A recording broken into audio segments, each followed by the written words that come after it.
Welcome back, dear students, and we will finish our discussion of the culture of consumption with scandal number one, and that is cars. Now, again, yours truly is a bit of an iconoclast, countercultural warrior, and I am doing my best to make the familiar strange and the strange familiar. And when it comes to cars, we truly are a nation of cars. I mean, it is ingrained into our DNA. So I'm going to try to push back on some of the things that you don't think about or maybe think about in a different manner. And one of the first things is how dangerous cars are. We just don't bother. We don't worry about it. If a plane crashes, oh my goodness, it gets on the international global news. But there are 40,000 people who die every year in car crashes, and that doesn't make the news unless it's involves a high-speed chase. Then of course, then that makes the news. So this video that the link you see on 44 is actually a very powerful video that was done by the state of Victoria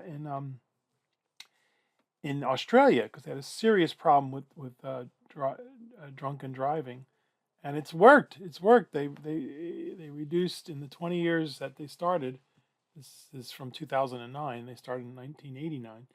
They brought their death toll down by half, which is still not good that there's still people dying from drunken driving, but they did a pretty darn good job. So please watch that video. It's very powerful. I show it in the face-to-face class, and a lot of students get angry at me. And I'm sorry. So this chapter 6 emphasis is on buying and operating motor vehicles, which for the vast majority of people will be the number two cost, the second most costliest item on their cash flow statement. Of course, the first one being housing. I would name this, "You are not what you drive." Well, again, everyone's different. Some people, oh my goodness, I wouldn't be caught dead in a Ford or a Toyota. I have to have a BMW, a big money waster. I'm sorry, a break my wallet, a beautiful Mexican women car. Slide 45, 46. Some statistics. What are percentages of short motor vehicle trips? Fully 49% are 3 miles or less. 40% 2 miles or less. 1/4 of trips are 1 mile or less. And so when I would ride my bike to the main campus, Chula Vista, people would say, "Oh, you ride so far." I say, "Well, how far do you live from work?" "Oh, it's 3 miles." "Oh my goodness. Do you realize you could walk that in less than an hour? And if you did that 2-3 times a week, you wouldn't have to do any more cardiovascular exercise for the entire week." The average American uses as much energy as 3 Japanese, 13 Chinese, 153 Bangladeshis, and 499 Ethiopians. Folks, do you want to save money? Slow down. Gas mileage usually decreases rapidly at speeds above 50 miles an hour. You can assume that each 5 miles per hour you drive over the speed of 50 miles per hour is like paying an additional 24 cents per gallon for gas. People don't think about that. Once you get above 30, 40 miles per hour, mostly what your car is doing is pushing the air out of the way.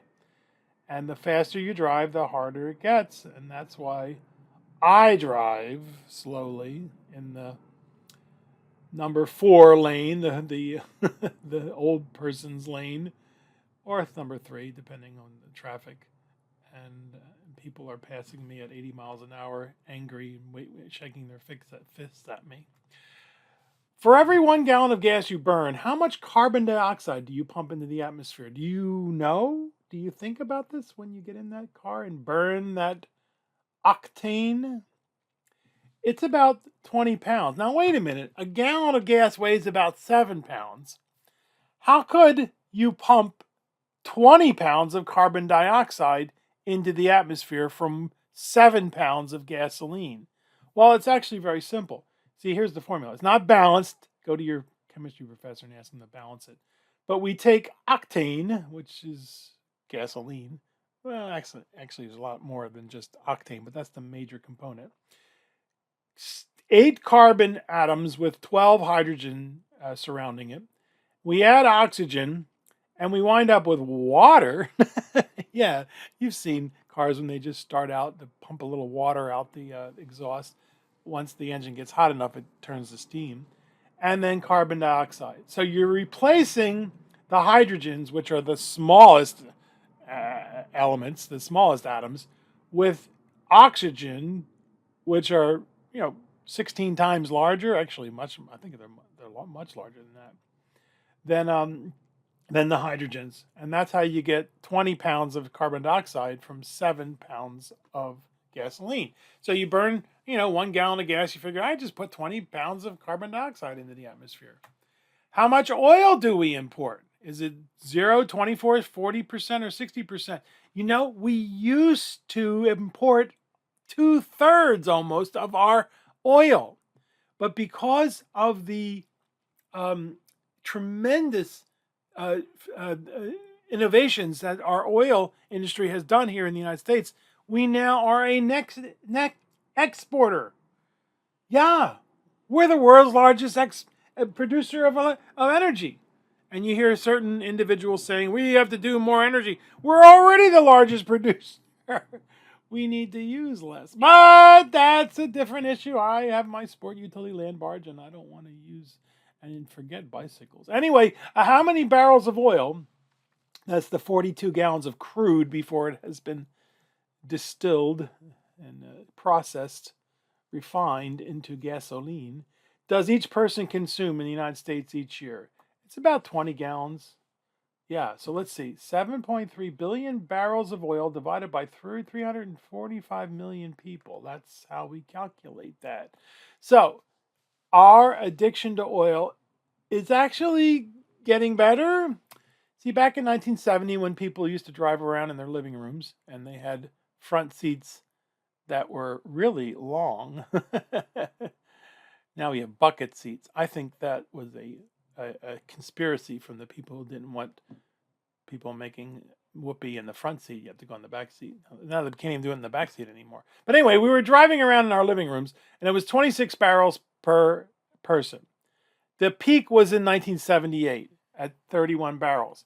And then the second gas crunch hit in 1979. And if you don't believe me, just type in 1979 gas crisis or whatever, and you'll see pictures of long lines of cars. And that's when I graduated, believe it or not, from college and had a job at Daniel Wagner Associates. I was a programmer. And I rode past my boss, Dr. Richardson, sitting in his Corvette in line waiting to get gas on my bicycle. And I said, "Hi, Dr. Richardson." And he said, "Frank." As I ran by. And look, very quickly, the conference room filled up with bicycles because you couldn't get gas. And I became an instant celebrity just out of college. People asking me about tires and what do you wear? How do you keep your pants from getting oil on them and the like? And then gas hit $1 a gallon from below $1 a gallon. And then there was plenty of gas, and all the bicycles except for mine disappeared. And look at what we did. Look how powerful we are. From 1978 to 1983, we went from 31 barrels down to 23.7. And then gasoline went down to $1 from way above that. And people started driving around their living rooms again. But this time they were in minivans and sport utility land barges. And we touched 26.5 in 2000. And since then, we've been going down. The impact of much more fuel efficient cars has been very beneficial. Thank you, Toyota, for pushing the Prius hybrids. And Toyota was very frightened. They pushed them at a time when sport utility land barges were the thing. And then thank you, Tesla, for pushing electric cars, and now there are many electric cars on the road. I remember a quote from Elon Musk many years ago who said he didn't really care if Tesla was successful or not. Of course he did, but he said that as a way to say, look, we're more interested in just seeing the industry change to electric. We want the industry to be electric. That's our goal. Whether or not we succeed or not, I didn't think they were going to succeed. I was pretty sure they were going to fail, but no, they've succeeded, and they're very cool cars. They're just really expensive. And hopefully, in my humble opinion, others people don't believe this, we will continue the move to electric because, the nature bats last, and climate is the climate issue is not going to go away, as much as some politicians would like to consider it a hoax. Slide number 51. Okay, so get off my soapbox and let's talk about cars. And in reality, folks, everyone's different. And that's why there's so many different types of cars. And I'm more interested in economy and reliability. And I don't care what the thing looks like. I don't care how powerful it is. As long as I can do, speed and go fast enough on the freeway that I don't get a ticket for going too slowly. Would you buy a new or used car, a sedan, a sport utility a tank, a sport utility vehicle, a minivan, a pickup truck? Do you want electric, gas, hybrid? What are the pros and the cons of each? Well, you could spend many hours discussing the pros and cons, but I'll tell you, the next vehicle, if I do buy another vehicle, which I don't really need one, my vehicle is very old and very reliable, and I'm very happy with it, and I mostly use my moto scooter. But I want electric. And why electric? Why are electric cars so cool? Because there are so many fewer parts, so much less maintenance involved. In theory. In reality, they've made the darn thing so darn complicated that they're not as reliable as they should be. The most important parts, the drivetrain, the motor, the electric motor, not engine, but motor, will outlive you, literally, assuming you don't burn it up, but it will outlive you. They last for decades. The batteries you have to replace from time to time, and they're turning out that the batteries are lasting far longer than we thought they would, and they're getting better every year. But what the Elon Musks of the world and the other people who are selling their electric cars are pushing is the fact that electric cars are much faster than gas-powered cars to start. Because electric vehicles have instantaneous power, instantaneous torque. They don't have a transmission. They don't have to worry about that. So this was the genius of the two gentlemen who started Tesla, and then Elon Musk took it over. We'll start by appealing to people by the fact that this car will out accelerate a Maserati or a Lamborghini. Now, of course, those supercars are $200,000, $300,000, $400,000, $500,000, and they can do 200 miles an hour, whereas the Tesla can't go that high. But the Tesla, because of its electric, can out accelerate them, and it worked. And they went from $100,000 cars down to $80,000, down to $40,000 cars, and they've been fairly successful. And now other car companies are following in their wake. So I'm a big fan of electric, and I certainly hope that they succeed.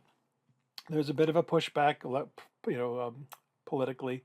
There's a wonderful car company based here in San Diego County, if you can believe it, called Aptera.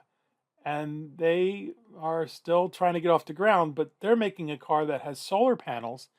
And in areas like San Diego, you could get up to 40 miles of charge from just letting it sit out in the sun all day, which is actually pretty cool. I mean, you can't run the vehicle off the sun.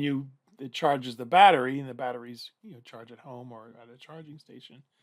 So some very interesting vehicles are coming down the pike, and we're hopefully going to move toward electric because you don't want to be pumping 20 pounds of carbon dioxide every time you burn 1 gallon of gasoline. Would you buy a used vehicle? Where do you get the used vehicle? Well, folks, new car dealers actually make more money off their used cars than they do off their new cars.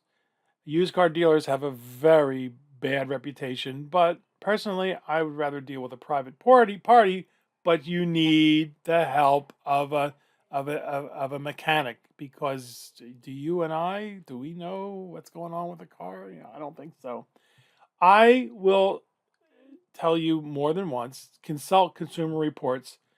Every year, their April issue and then their buying guide, their yearly buying guide, but their April issue has the reliability statistics. Because the reality is there's not really that much protection for used car buyers, right? You know you're buying a used car. And if you buy it, it's still under warranty, obviously, if it's newer used car, but once it's out of warranty, and that's why you really want to consult Consumer Reports if you're the kind of person like me who doesn't care what the car looks like, doesn't care how old it is. I just want to get from point A to point B and back again as reliably and as safely and as economically as possible. Some cars are very reliable, other cars not so much. How do you inspect it? Again, find an honest mechanic, pay for an inspection. Some cars have been put through the system so that any salvage title, they've been in a flood or whatever, a crash, disappears. So you want to check Carfax. It used to be about $25 and test it on the road, but more importantly, find an honest mechanic, pay for an inspection. That's up to you. Now, what about prices? Edmunds, NADA, I forget what it stands for, National Association of Dealers Administration or something like that, and Kelley Blue Book. You hear people like, oh, it's $100 less than Kelley Blue Book. I like a Craigslist and see what people are selling their used cars for. But I have a very good friend who is a car enthusiast, and he's helped me. And also we have a very good mechanic, and he basically, my own research led me to a certain type of car, Toyota, that is very reliable, and they both agreed with me and pointed me towards the one that they thought were the best choices. And so now I have a car that's the kind of car for people who hate cars. It's a Prius. Yeah, of course. Gets 50 miles at a gallon. How about a new vehicle? Well, now the manufacturers know that over half of all new vehicle purchases now involve some kind of internet interaction, from, of course, gathering the information to actually purchasing it. And various sources have various numbers, but typically now, what is it? 2024. Average cost of new vehicle now exceeds $47,000. I don't know who's buying these things, but somebody is. Don't be swayed by the advertising. Check the Consumer Reports. Remember, you can keep the car. I will take the bubble-headed bleach blonde with the, right. They're so smart, those advertisers. 20% gone. What does that mean? Well, as soon as you drive it off the lot, it's now worth about 20% less. Which means as soon as you drive that $47,000 sport utility land barge off the lot, you'll be lucky if you could sell it now for about $39,000 or less. That's the power of depreciation. Service contract. Be very careful about these. Again, check Consumer Reports. Unless the car that you want has a less than stellar repair record, stay away from these things. They're just pure profit for the dealers. They're basically an insurance policy. And these people are not stupid, right? They know what parts of the car are going to go bad, what parts aren't going to go bad.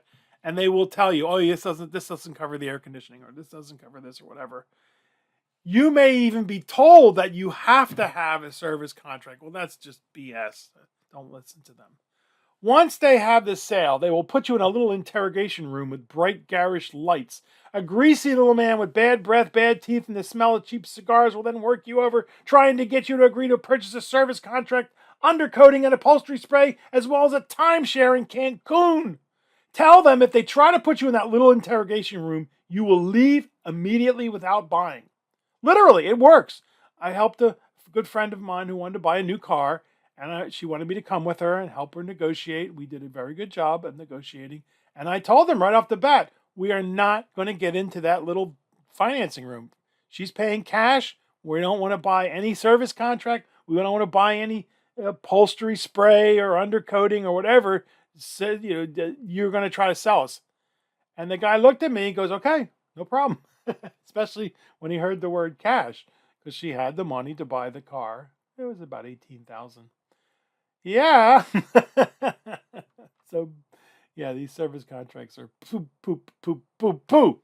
Now, negotiating the price. I love negotiating. I don't treat it. Some people, oh, they said no. Okay, so they said no. Big deal. Come back with a counteroffer or go someplace else. But some people take it very personally. The dealer's cost is not really the dealer's cost. Huh? Well, you see, I feel sorry for the dealers. I mean, it's their problem. It's not my problem, but I still feel sorry for them. They are treated really poorly by the factories, and so what happens is they are told you're going to sell this many cars this month, and if they do that, they get a rebate. So the cost that they show you, maybe they even might show you the invoice, is not really what they're paying, assuming they make their quota, assuming they sell all the cars. And that's why you're often told, go to at the end of the month, and that's the best time to buy because they're trying to make their quota if they haven't made it already.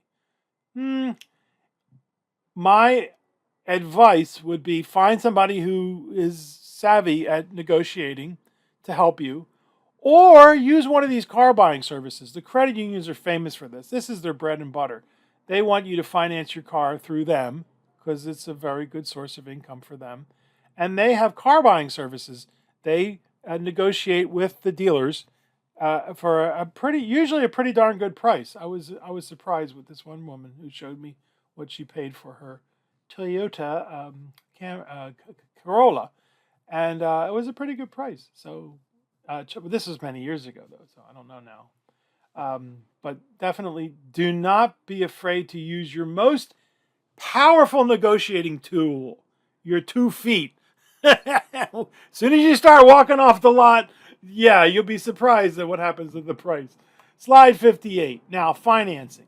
Again, the dealers, as we said, they don't make as much money off selling the car. They make money off of the service contract and the spray upholstery they put on there. And they also make money off the financing.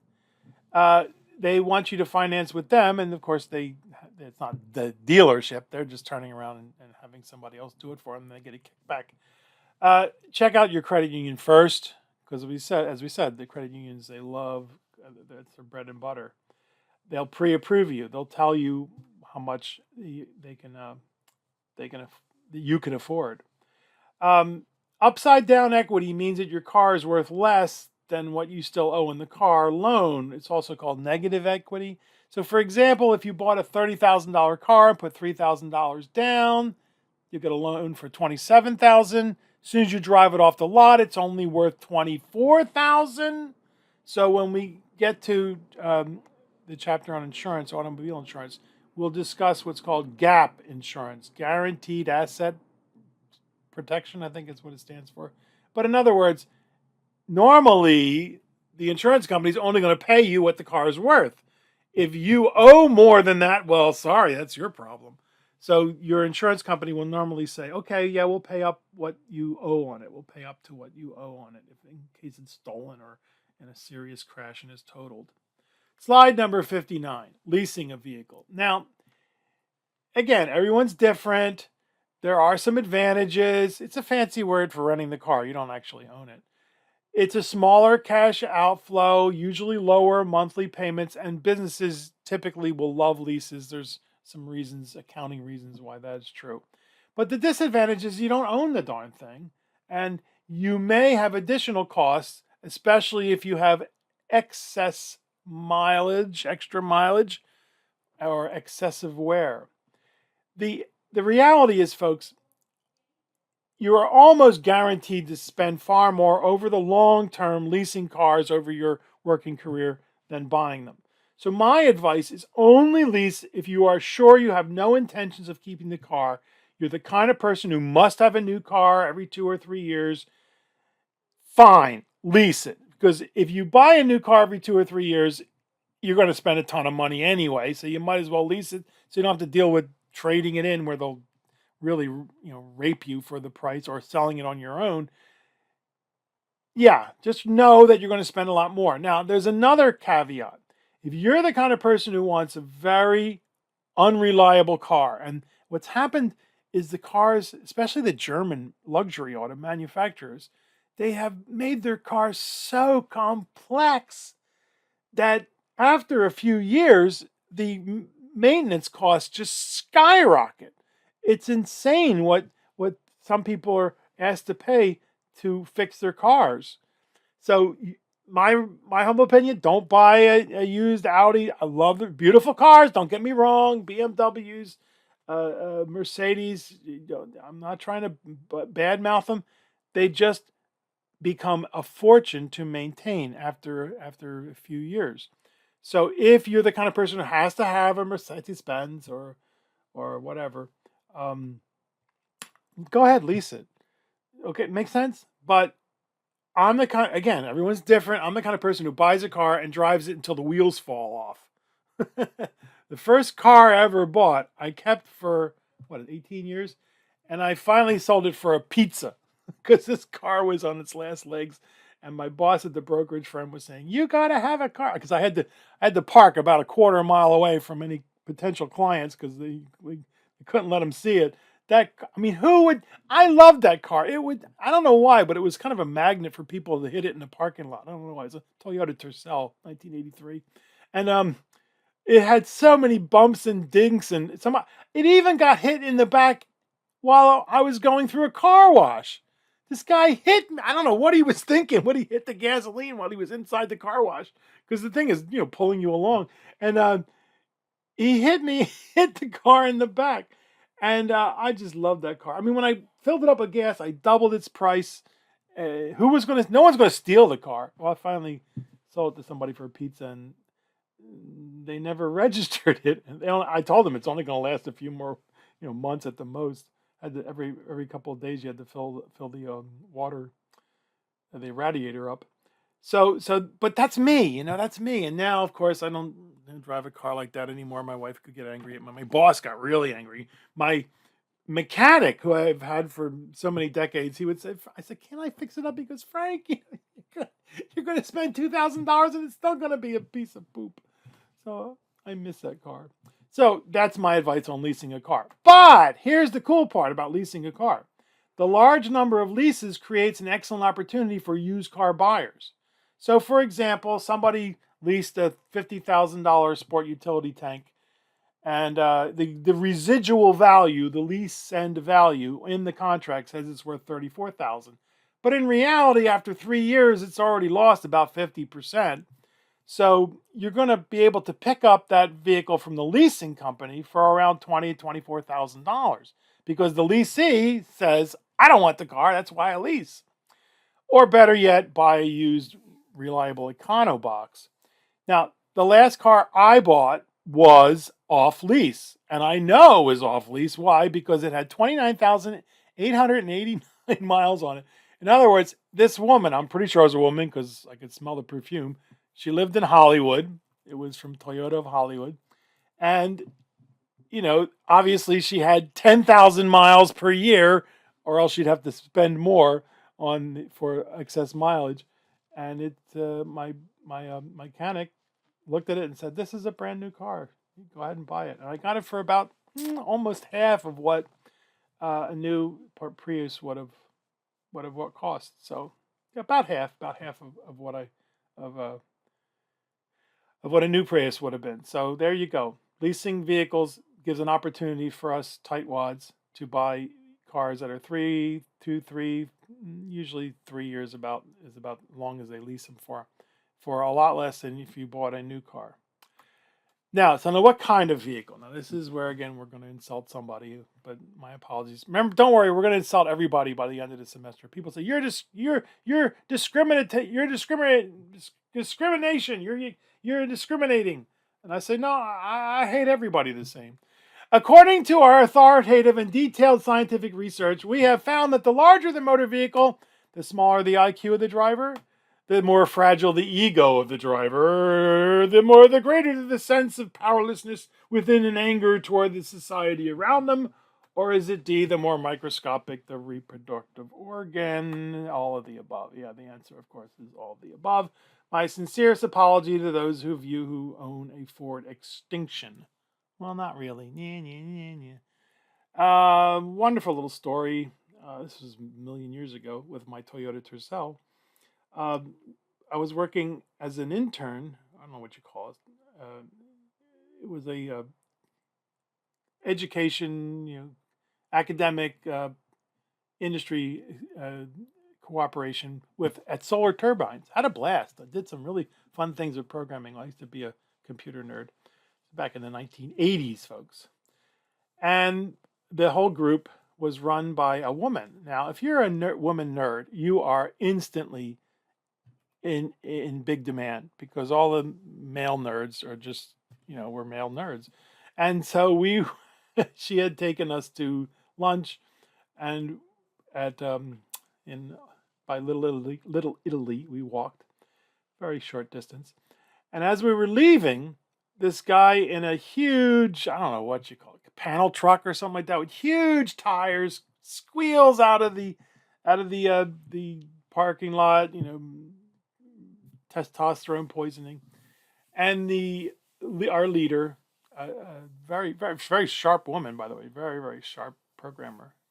She said something about the size of his reproductive organ, and one of the guys goes, "I got a Honda Civic," and I said, "I have a Toyota to sell."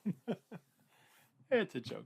Anyway, what are the costs of operating a car? Finally, you've sifted through all this. Now let's get to some really important stuff, and that is, what is it going to cost you? Well, there's a handout that we would give in the face-to-face class. Hope you'll take a look at it. What are the costs of the car? Ranking the cost of the car. Finance, insurance, license, gas, tires, depreciation. And then we ask you to rank them according to who you think is the most expensive, who you think is the least expensive. And then we, of course, show you the results as reported by AAA for 2023. And the 2024 stuff hasn't come out yet, other than they've said that they believe that the car costs $47,000. Now, depreciation typically over 5 years is about 65%. So that $47,000 car is going to be worth around $15,000, $16,000 in 5 years. I have a feeling it's going to be worth less, but we'll see. That's what they call it, the future. So please do check it out. Now, this is for a medium-sized sedan, like a Toyota Camry or whatever, Honda Accord. Do they still make the Chevy Impala and the Ford? They're Ford and Chevy are sort of making noises like they're not going to make the sedans anymore because people want a sport utility vehicle. So let's say a smaller sport utility vehicle, something that's cost $40,000, and it's a bit of an eye opener. I hope that's the hope. I hope you will see that cars are not cheap, folks. Cars are not cheap. So check out the costs of operating a car. According to the AAA, what is the average cost per mile to own and operate a new medium sedan? It's about 82 cents a mile. So at 15,000 miles per year, that's about $12,000 per car. And many families have two. My goodness. Back in the 1980s, a gentleman, a very, very savvy uh, financial writer by the name of Jonathan Pond, did a study where if you bought a new car every 4 years versus buying a new car every 10 years and investing the savings. Now, he included the cost of maintenance. And at the end of the 40 years, this was in 1980 dollars, you would have $350,000. And if you do that now, I'll bet you'll triple it. So my advice is to buy a reliable new and used car and run it into the ground. Of course, that's me. Other people, forget it. I want nothing to do with that. You decide. Servicing your car, again, my advice, find an honest mechanic, stay loyal to them, find an honest doctor, find an honest lawyer, because the cars are nowadays so sophisticated that you need as much education as a doctor or a lawyer to work on them. It's very disheartening and very depressing to the average American male who used to be able to work on their own car. Now you can't even find the spark plugs. If you lift up the hood, all you can see is this big black thing covering the engine. They don't even want you to touch anything. I don't believe necessarily that the maintenance schedule in the manual is correct. A lot of it is just they want you to take it into the into the dealership, and that's how they make their money off the servicing. But again, find an honest mechanic. And there's a wonderful old show. It's gone now, but it's called Car Talk, a radio show where they just talked about cars. It's a lot of fun, and they have a mechanics file um, where they rate, you know, what's the Yelp and that kind of thing, where they rate their experience with mechanics. So the bottom line on cars. Thank you for sticking with me all this time. Me pontificating on my thoughts about cars. Everyone's different. Get a bicycle, get a scooter, get a motorcycle. The cool thing about bicycles, folks, is that you kill two birds with one stone. You reduce your costs of transportation immensely, and you reduce your healthcare costs because we don't get enough exercise in this world. If you're going to get a scooter or a motorcycle, get training. Even if you get a bicycle, get training. You think you know how to ride a bike. Even some things that you may be surprised at. San Diego Bike Coalition. I have over 58,000 miles on my commuting bikes. Now, mostly I teach online now, so I don't commute down to the South Bay as much as I used to, but I still ride.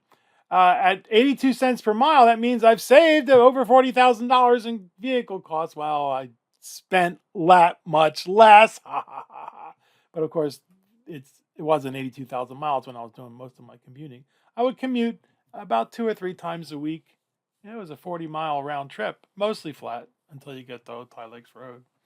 Plus, I've saved a tremendous amount in healthcare costs. Before I started riding, I was a paunchy 30-something male suffering from sedentary lifestyle disease. Now I'm just paunchy. And don't forget the savings to the environment, which are difficult to estimate, but nevertheless do exist. Remember, every gallon you burn, 20 pounds of carbon dioxide into the atmosphere. Besides, it's fun to ride past people stuck in traffic in their cars as they're driving to the gym. Up Otay Lakes Road many years ago, there used to be a gym on the right side, on the ocean side, as I'm coming up, and there were people literally trying to get in the parking lot to go to the gym, and I just and it's only going to get worse. Traffic is only going to get worse, and it's so much fun on a bicycle and on a scooter. So thank you so much for your indulgence, and do your best. Check the consumer reports for reliability. Realize beforehand how much that car is going to cost you from an insurance standpoint, finance standpoint, maintenance, gasoline, and depreciation. And be awesome, dear students. We're so proud of you. Our next chapter deals with the number one cost in our cash flow statement, and that is housing. Thank you so much for being in our class. We are all very, very proud of you.